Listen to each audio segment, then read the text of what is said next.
እንደምን ሰነበታችሁ? የህይወት ቅኝት ነው። ዘወትር እየተከታተላችሁን እንዳለ እናምናለን። ዛሬ ያነሳነውን ሐሳብ በመክብብ መጽሐፍ ውስጥ እናጠቃልላለን ብለን ባሰብነው መሰረት የባለጠግነት ከንቱ መሆኑን ሰለሞን የሚያስረዳባቸውን ሐሳቦች አንስተን እሱን ሐሳብ ለማጠቃለል እንሞክራለን። ከዛ ቀጣይ የሆነውን ደግሞ ክፍል ለመነጋገር እንሞክራለን። እንግዲህ እስካሁን ስንነጋገር እንደነበረው ሁሉ ነገር ከንቱ ነው፣ ከፀሐይ በታች ያለ ነገር በሙሉ ጊዜያዊ ነው፣ አላፊ ነው፣ ጠፊ ነው የሚለውን በጣም አስመረን እየተነጋገርን ነው። ምክንያቱም መክብብን ስንመለከት ይህን በዚህ መጽሐፍ ውስጥ የምናገኘው ትልቁ መልእክት አንደኛው እሱ ነው። ስለዚህ ሁሉ ነገር ከንቱ መሆኑን የምንረዳ ሰዎች መሆን አለብን። ስለ ህይወት ቅኝት ስለሆነ እያወራን ያለ ነው። የህይወታችን ቅኝት ሊታሰብበት የሚገባው አንዱ ነገር ከፀሐይ በታች ያለ ነገር በሙሉ ጊዜያዊ መሆኑን ማሰብ አለብን። ምክንያቱም ጊዜያዊ መሆኑን ስናስብ ነገሮችን የምናስብበት፣ ነገሮችን የምናደርግበት እና ህይወትን የምንመራባቸው መንገዶች በሙሉ በበጎ ነገር ኢንፍሉዌንስድ ይሆናሉ ብለን ስለምናምን ነው። ስለዚህ ሁሉ ነገር ከንቱ ነው የሚለውን ማሰብ አለብን። ከንቱ መሆኑን ስናቅ ደግሞ የምንጓጓለት የምንሮጥለትን ነገር በምን አይነት ሞቲቭ ልንሮጥለት ይገባል የሚለውን ነገር ያስረዳናል ማለት ነው። ምክንያቱም አንሩጥ አይደለም። አሁን አንዳንድ ሰዎች ሚስ አንደርስታንድ እንዳታደርጉን አስባለሁኝ። በተለይ በዚህ ሰዓት መናገር የምፈልገው ሁሉ ነገር ከንቱ ስለሆነ በቃኛ እንተኛ፣ እንተው፣ አንፈልገው፣ አናድርገው አይደለም የምንለው። እያስተላለፍን ያለነው መልእክት ሁሉ ነገር ከንቱ ስለሆነ የምናደርግበትን ሞቲቭ የምናደርግበትን ሁኔታ በጥሞና ማሰብ አለብን። ለከንቱ ነገር ሮጠን ራሳችንን ኪሳራ ውስጥ መጣል የለብንም። ለምናተርፍበት ነገር ነው መሮጥ ያለብን። ከንቱ ቢሆንም ሁሉ ነገር ከንቱ በሆነው ነገር ውስጥ ግን ከንቱ ያልሆነ ነገር ስለመስራት ነው እያወራን ያለነው። የማያልፍ ነገር፣ የማይጠፋ ነገር፣ ከፀሐይ በላይ የሚሻገር ነገር ስለመስራት ነው። በዚያ ትርፋማ ስለመሆን ነው እየተነጋገርን ያለነው። ስለዚህ ባለጠግነትን መፈለግ ችግር የለውም፣ ጥበብን መፈለግ ችግር የለውም፣ እውቀትን መፈለግ ችግር የለውም፣ ስልጣንን መፈለግ ችግር የለውም። እነዚህ ሁሉ ግን ከንቱ መሆናቸውን በማሰብ መሆን አለብን። ሌሎችንም ነገሮች ስንፈልግ ከንቱ መሆናቸውን መርሳት የለብንም። በተለይ ግን ያለፉትን 2 ቪዲዮዎች ደግሞ በጣም አጠንክረን ባለጠግነት ከንቱ ነው ብለናል። እንግዲህ ባለጠግነት መልካም ነገር ቢሆንም አስፈላጊ ነገር ቢሆንም ግን ትተነው የምንሄደው ነገር ነው፣ የሚያልፍም ነገር ነው። ባለጠጋ እንደሆነን ላንዘልቅ እንችላለን። ባለጠግነታችን ሊያልፍ ይችላል። የነበረው ሰው አንድ ቀን ሊያጣ ይችላል፣ ያጣ ሰው ሌላ ቀን ሊያገኝ ይችላል። ስለዚህ አስተሳሰባችን በጣም የተቃኘ መሆን አለበት ብለን እየተነጋገርን ነውና ከመክብብ መጽሐፍ ጋር አያይዘን አንደኛ ጢሞቴዎስ ምዕራፍ 6 ላይ ሐዋርያው ቅዱስ ጳውሎስ ለጢሞቴዎስ የመከረውን ምክር እና በቤተ ክርስቲያን ውስጥ ጢሞቴዎስ ማስተማር ስለሚገባው ለባለጠጎች መምከር ስለሚገባው ሐሳብ ያነሳውን ነገር ተነጋግረናል እና አሁን መለስ ብለን በመክብብ መጽሐፍ ውስጥ ከባለጠግነት ጋር ተያይዞ ሰለሞን የተናገራቸውን ክፍሎች እያነበብን እንመለከታቸዋለን። ዝርዝር ነገር አልናገርም። ስለ ባለጠግነት ሰፊ ነገር ስላወራን 1 2 3 ብዬ መዘረዝራቸው ብዙ ሰፊ ነገሮች የሉም። ነገር ግን በመክብብ መጽሐፍ ውስጥ ሰለሞን ከባለጠግነት ጋር አያይዞ የተናገራቸው ባለጠግነት ከንቱ ስለመሆኑ የተናገራቸውን ክፍሎች አብረን እናነባለን። ከቻላችሁ መጽሐፍ ቅዱሳችሁን አውጡና ከኔ ጋር ክፍሎቹን እናያለን። የመጀመሪያው የምናነበው በመክብብ መጽሐፍ ምዕራፍ 2 ቁጥር 18 ላይ ያለውን ሐሳብ ነው። መክብብ ምዕራፍ 2 ቁጥር 18 ላይ ሰለሞን ከባለጠግነት ጋር አያይዞ እንደዚህ ብሏል። ከኔ በኋላ ለሚመጣው ሰው እተወዋለሁና ከፀሐይ በታች የደከምኩበትን ሁሉ ጠላሁት። ሰለሞን ባለጠግነትን የፈለገው ለራሱ ነው። ከባለጠግነት ውስጥ የህይወትን ትርጉም ፍለጋ ነው። ከባለጠግነት ውስጥ እውነተኛና ዘላቂ ደስታን ነው። ነገር ግን ከዛ ውስጥ ማግኘት አልቻለም። እንደውም ለባለጠግነት ሮጬ ባለጠጋ ለመሆን ሮጬ የገባኝ አንድ ነገር ነው። እንደውም ከኔ በኋላ ያለውን የሚመጣው ሰው ይጠቀምበታል። ስለዚህ እኔ የደከምኩበትን ሁሉ ነገር ጠላሁት አለ። እንግዲህ ባለጠግነት የሚጠላ ነገር አይደለም። ጥረት፣ ልፋት፣ ድካም የሚጠላ ነገር አይደለም። ምክንያቱም የተሻለ ነገር ለማግኘት ነው ሰው የሚደክመው። ነገር ግን ሰለሞን እንደዚህ ነው ያለው፣ ጠላሁት እስኪል ድረስ አድርሶታል። ለምን ከተባለ የሰበሰብኩትን ነገር በሙሉ ትቼው እሄዳለሁ። እንደኔ ያልደከመበት እንደኔ ያልለፋበት ከኔ በኋላ መጥቶ ይጠቀምበታል። ስለዚህ እሱ እንደኔ ሳይደክም ይጠቀምበታል። እኔ ግን ለማከማቸት ጣርኩ፣ ባለጠጋ ለመሆን ደከምኩ እና ይሄ ሁሉ ድካሜ ለካ ለሌላው ነው ይላል። ስለዚህ ሰለሞን አንዱ ከባለጠግነት ጋር አያይዞ የሚነግረን ይሄ ነው። ሌላው ምዕራፍ 4 ቁጥር 8 ላይ እንደዚህ ብሎ ይናገራል። መክብብ ምዕራፍ 4 ቁጥር 8 አንድ ሰው ብቻውን አለ፣ ሁለተኛም የለውም፣ ልጅም ሆነ ወንድም የለውም፣ ለድካሙ ግን መጨረሻ የለውም፣ አይኖቹም ከባለጠግነት አይጠግቡም። ለማን እደክማለሁ? ሰውነቴንስ መልካሙን ነገር ለምን እነፍጋታለሁ ይላል። ይህ ደግሞ ከንቱ ነገር ክፉም ጥረት ነው። ተመልከቱ፣ አንድ ሰው ብቻውን አለ፣ ምንም ደግሞ የለውም። ለሚስቴ ነው እንዳይል፣ ወይ ለልጄ ነው እንዳይል፣ ወይ ለዘመዴ ነው እንዳይል፣ በቃ ብቻውን ነው ያለው፣ ምንም የለውም ይላል። ግን ባለጠጋ ለመሆን ደግሞ ራሱን ያተጋል። ለማ ብሎ ነው ይሄ ሰው ባለጠጋ የሚሆነው? ባለጠግነትን ለምን ይፈልገዋል? ባለጠግነትን ከመፈለጉ የተነሳ ለባለጠግነት ካለው ጥረት የተነሳ ሰለሞን ይህንን ሰው ሲያየው በጣም ምስኪን ሰው መስሎ የሚታየው። አሁን ችግሩ ባለጠግነትን መፈለጉ አይደለም የዚህ ሰው ችግር። ነገር ግን ባለጠግነት የሚፈልግበት ሞቲቭ። ቆይ ሰው ብዙ ነገር የሚያስተዳድረው ነገር የሚመራው ነገር ሲበዛ ባለጠጋ ብሆን ይህን ማድረግ እችላለሁ ሊል ይችላል። አንድ ብቻውን ያለ ሰው ለማን ይደክማል? ለራሱ የሚበላው ካለው፣ የሚለብሰው ካለው፣ የሚጠጣው ካለው ባለጠግነትን ለማን ያከማቻል? ይሄ በሰው ውስጥ የባለጠግነትን የሚፈልግበትን የውስጥ መነሻ ሐሳብ ወይም ሞቲቭ የምንለውን ነገር የሚገልጥ ስለሆነ ነው። ባለጠጋ እንሁን አይደለም። ግን አሁንም ባለጠጋ ለመሆን ራሳችንን ስናዘጋጅ በእንደዚህ አይነት ጥረትና ሙከራ ውስጥ በምንሆንበት ጊዜ ጤናማ የሆነ የውስጥ መነሻ ሐሳብ እንደሚያስፈልግ ነው ሰለሞን የሚነግረን። ስለዚህ ለምን ሰውነቴን መልካሙን ነገር እነፍጋታለሁ?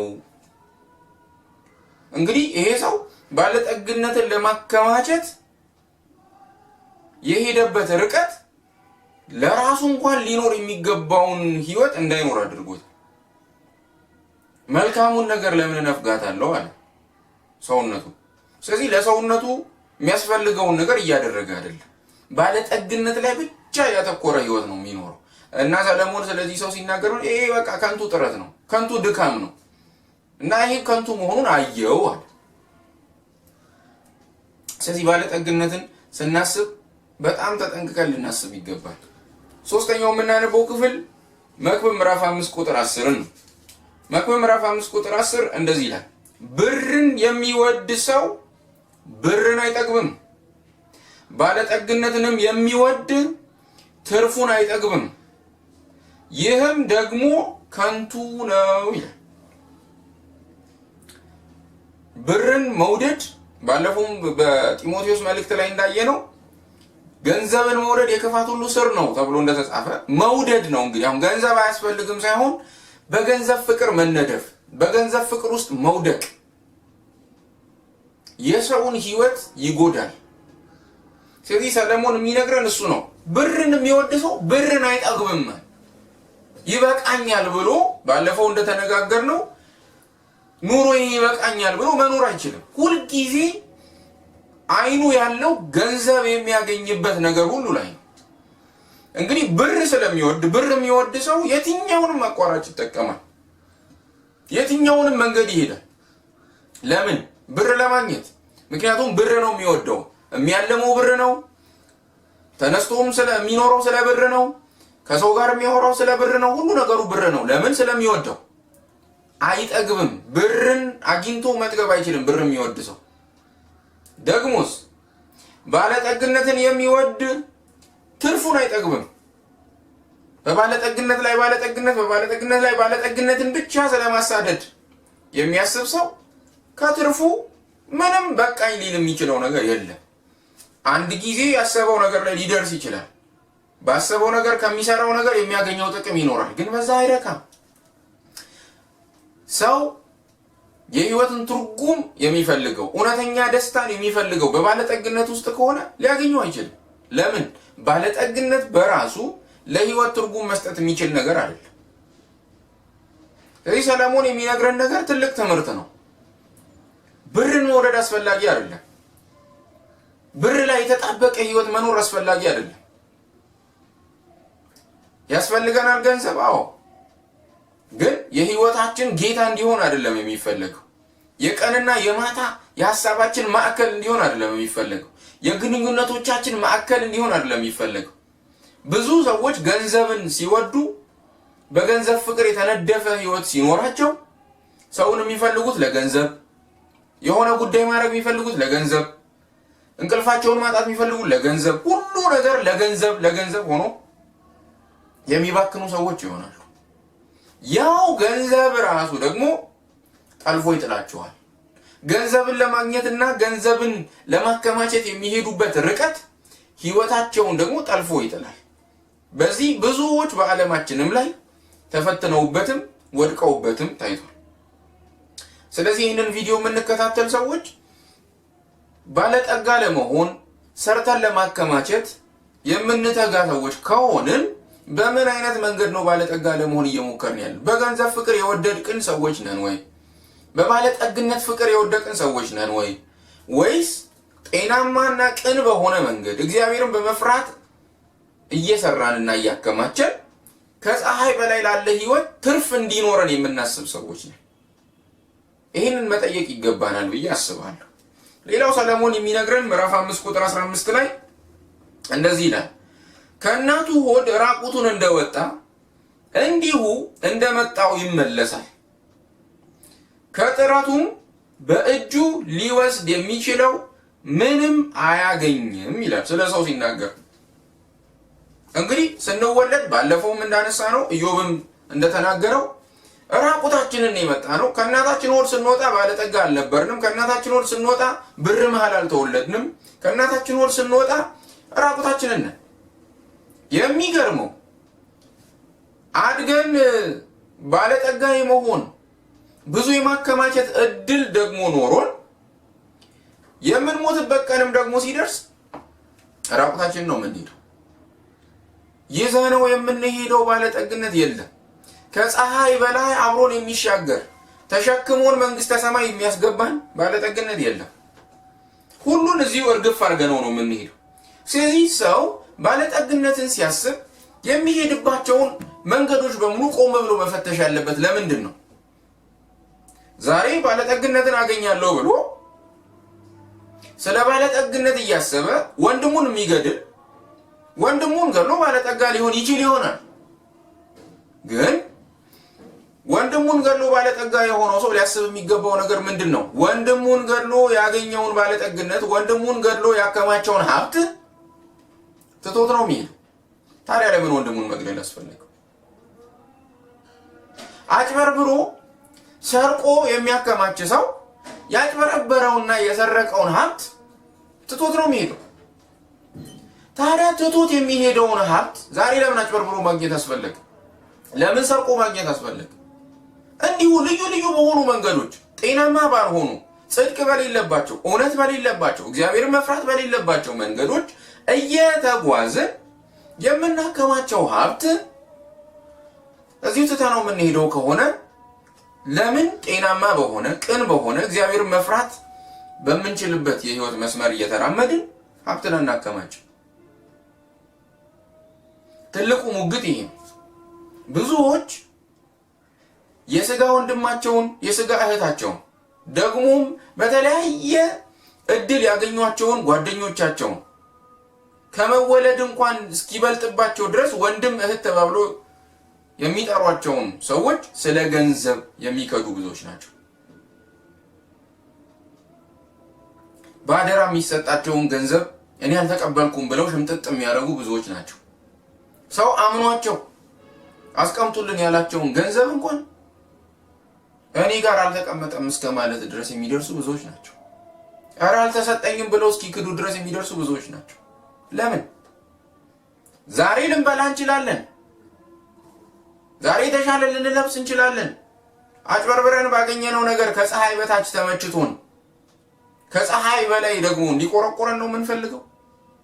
ህይወት ይቀጥላል። ከፀሐይ በላይ የሚቀጥል ህይወት እንዳለ መርሳት የለብንም። ስለዚህ ራቁታችንን የመጣ ነው አንርሳው። ስንሄድም ራቁታችንን ነው የምንሄደው፣ መርሳት የለብንም። እንሄዳለን፣ አይቀርም። ዘላለማዊ አይደለንም እዚህ ምድር ላይ። ከፀሐይ በታች ውስን ዕድሜ ነው ያለን። በሚቀጥለው ቪዲዮ እንነጋገርበታለን፣ እናነሳዋለን። ስለ ሰው ማንነት እንሄዳለን። እዚህ ምድር ላይ የሚቀር ማንም የለም። ዛሬ ባለስልጣን ቢሆን፣ ባለጠጋ ቢሆን፣ ዝነኛ ቢሆን፣ ልዩ ልዩ ነገሮችን በህይወቱ ያገኘና ያከማቸ ተሳካለት የምንለው ሰው እንኳን ቢሆን ይሄ ሰው ያልፋል። ሰለሞንም አልፏል። እንደሱ አይነት ጠቢብ አይገኝም እስኪባል ድረስ የተነገረለት ዓለም ሁሉ የሱን ጥበብ ለማየት የሱን ጥበብ ለመስማት በየጊዜው ወደ እርሱ የሚሄድለት የሚጎርፍለት ሰለሞን አልፏል። የመከረን ምክር ግን እስከዛሬ ድረስ ለኛም ለትምህርት ተጽፏል። ሰው ዘላለማዊ ፍጥረት አይደለም።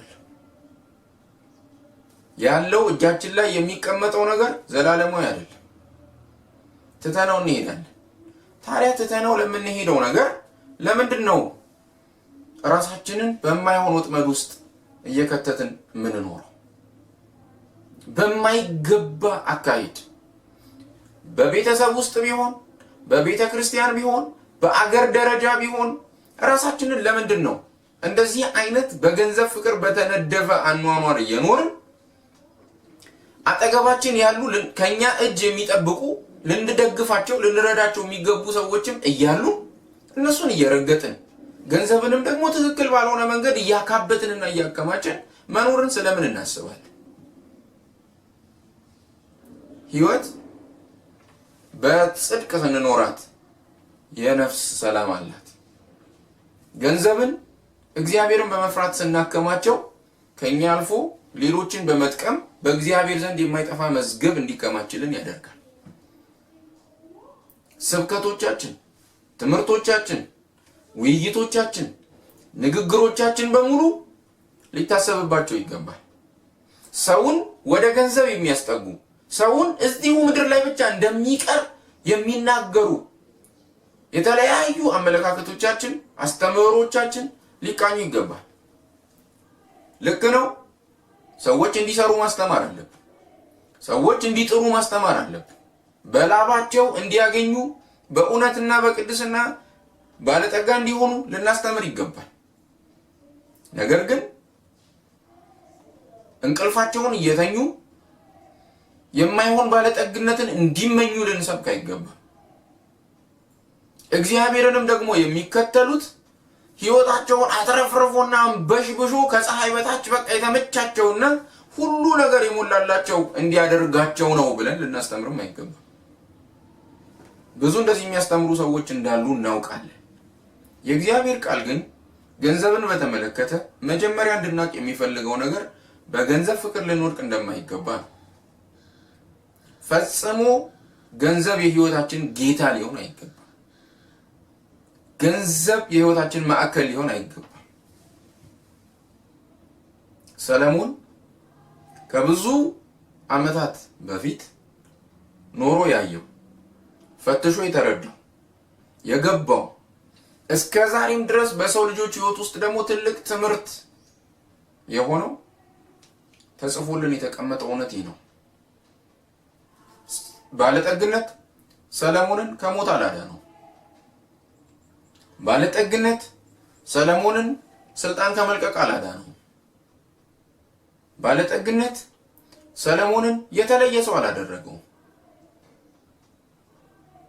ሰለሞን ባለጠግነቱን ትቶት አልፏል። እኛም ትተነው እንሄዳለን። ቆመን እናስብ። ትተነው ለምንሄደው ሀብት፣ ትተነው ለምንሄደው ባለጠግነት አጠገባችን ካሉ ሰዎች ጋር መጣላት፣ አጠገባችን ያሉ ሰዎችን ለኛ ጥቅም ስንል አሳልፎ መስጠት ምን ያህል ትክክል ነው? እንዴትስ ተገቢ ይሆናል? የምናገኘውን ስልጣን እጃችን ላይ የተሰጠንን እድል መልካም አጋጣሚ ሁሉ ሌላውን ለመጉዳት ብንጠቀምበት ምን ያደርጋል? ነገ እንጠየቅበታለን። ዛሬ ያዝነው ስልጣን ዘላለም የኛ አይደለም። እኛም ስንወርድ በእኛ ላይ ባለስልጣንም ይመጣል። ለምን? ስልጣንም ከንቱ ነው። ዛሬ ባለጠጋነን ብለን የኮራንበት አጠገባችን ያለ ሰው ነገ ተራ ይደርሰው ይሆናል። እኛ የሱን ዕጣ ብንወስድ እሱ የኛን ዕጣ ቢወስድ ህይወት ይገላበጣል። ያኔ ምን መልስ ይኖረናል? ዛሬ አንዳንዶቻችን አስተማሪ ሆነን ተማሪዎቻችን ላይ የተለያየ ነገር ልናደርግ እንችል ይሆናል። ያስተማርናቸው ተማሪዎች ነገ ቢሮአቸው ሄደን የምንገለገል ሰዎች ሊሆኑ ይችላሉ። ያኔ ዛሬ የሰራነው ነገር ፍሬው ይበቅላል። በተለያየ አጋጣሚ ይሄንን ሐሳብ እንድትፈትሹ ትፈልጋለሁ። በህይወታችን ውስጥ እንድናገኛቸው የምንፈልጋቸውን ነገሮች ማግኘት የምንፈልግበት ምክንያት ምንድነው?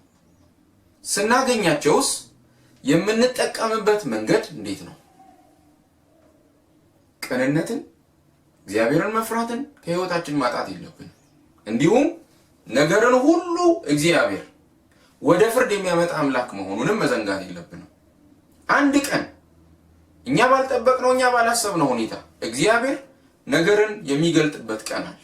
መልካም ያደረግን እንደሆነ ለሽልማትና ለምስጋና፣ ክፉ ያደረግን እንደሆነ ለቅጣት ነገራችን ይገለጣል። በስውር አድርገነው ሊሆን ይችላል። ሰው ሳያውቀው በልባችንም ይሆናል። እግዚአብሔር ሲገልጠው ግን በአደባባይ ይከፍለናል። ባለጠግነትን ለምን እንመኛለን? ከባለጠግነት ጋር ያለን ቁርኝት ምን ይመስላል? ሐሳባችን ውስጥ፣ ንግግራችን ውስጥ፣ ተግባራችን ውስጥ ባለጠግነት ያለው ስፍራ ምን ያህል ነው? ዓላማው ምንድን ነው? ስለዚህ ባለፈው እንደተነጋገር በመሰብሰብ የሚገኝን ባለጠግነት ብቻ ሳይሆን በማካፈል የሚገኝን ባለጠግነትንም ጭምር የምናስብ ሰዎች መሆን አለን።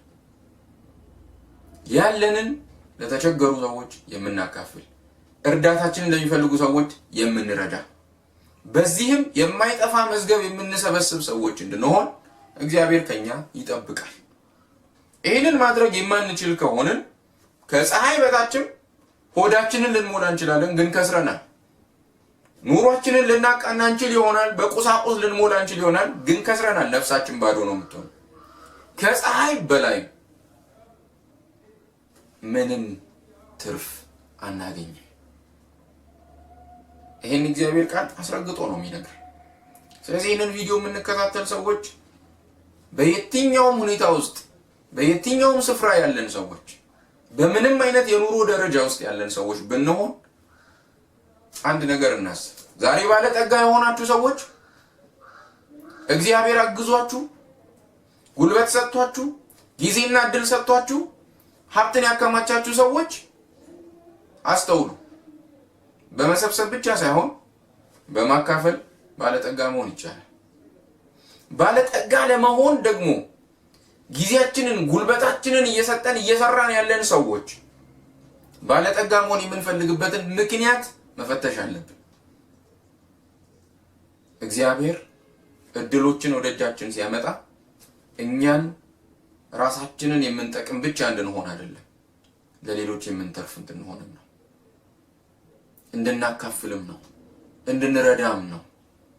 በዙሪያችን ብዙ ከኛ እገዛ የሚፈልጉ ሰዎች አሉ።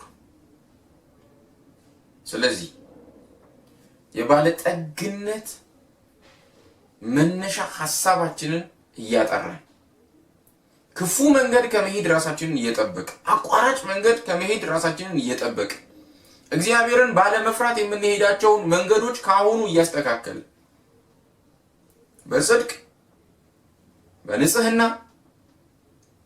ሀብትን እያከማቸ ደግሞ እግዚአብሔር የሚከብርበትና የሚወደውን የሀብት አጠቃቀም እየተገበርን ህይወታችንን መምራት የምንችልበትን ጸጋ ከእግዚአብሔር መለመን አለብን።